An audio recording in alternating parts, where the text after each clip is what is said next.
Hello mga bossing. Ngayong araw na ito mga bossing. Ngayon lang ulit parang umigi yung pakiramdam ko ngayong hapon. Hello. Ngayong hapon dahil nagkaroon nga ulit ako ng vertigo. Yun nga po mga bossing ko yung sakit sa akin na nagyak na nasusuka ako at saka nahihilo. Ayun po. Pero ngayong hapon, ngayon lang umigi yung pakiramdam ko. Ngayon po mga bossing, pasilip ko lang po sa inyo mga bossing ko yung kaganapan dito sa swimming pool namin mga bossing ko na siguro bukas malaki na yung pagbabago nito mga bossing. Kasi ngayon malaki na yung pinagbago niya. Tignan niyo po mga bossing. Ayan. Yung mismong jacuzzi. Yung yari kasi ng swimming pool mga bossing ko, ano po ito, ginamitan ng mixer. Parang puro po yung bato na mga ginamit, purong bato. Kaya sobrang hirap po siya mga bossing ko na tibagin. Ayan. Pero kahapon, ito lang siya sa side dito. Ito lang. Hanggang dito lang siya. Ngayon, ito hanggang dun. Siguro bukas hanggang dun. Tapos maumpisa na yung jacuzzi mga bossing. Yan. Nangihinayang po ako dito. Kaso nga lang, iniisip ko naman, lalaki yung space po namin, kagaya po no, nakita niyo po yon. Yon, patagilid ka nang dumaan doon, pati doon sa likod po niyan. Dahil meron doon yung motor yung ng anak ko at saka yung e-bike.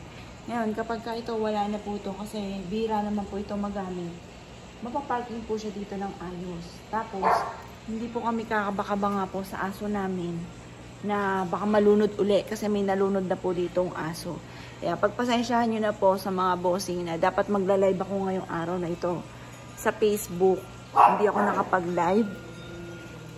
Dahil nga po mga bossing, ang sakit talaga ng ulo ko maghapon. Nahihilo po ako. Nakailang beses ako nagsuka. Tapos, yung kanakain ko, sinusuka ko.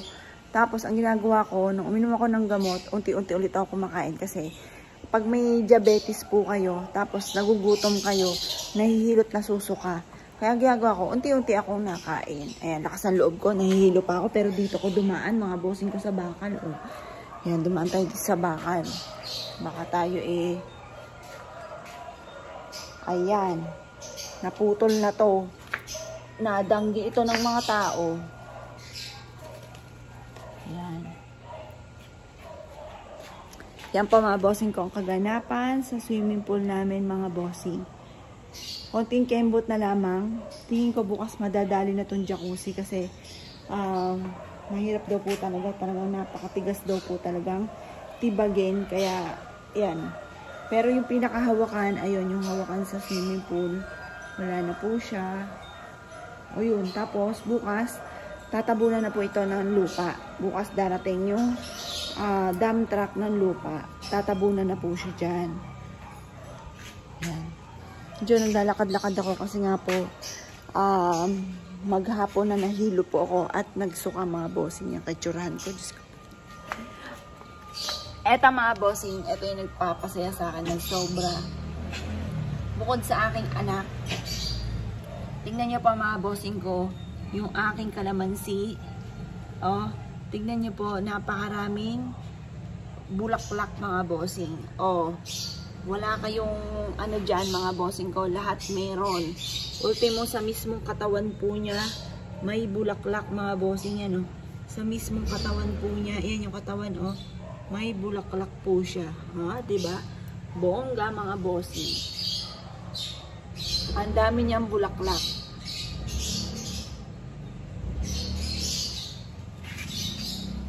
Yan, nakakatuwa naman itong mga halaman ko. Kaso nga lang, maalikabok po siya ngayon dahil, yun nga po, may tinitibag dito sa amin. Tapos, eto, tingnan niyo po. Oh, ganda ng mga bulaklak. Plus, additional pa yung orchids ko dito na malapit sa may pintuan mga bossing ko. Tingnan niyo po. Tanan! Oh ha, ganda ng orchids. Tanan! Yan. Tsaka yun nandoon. Kulay violet. O, oh, diba? Ang ganda. Yan po mga bossing. Tingnan niyo po dito. Pag umano ako dito, etong motor dito, Tsaka dito, yung e-bike, patagilid po palagi. Yan, ang laking luwag talaga po niya.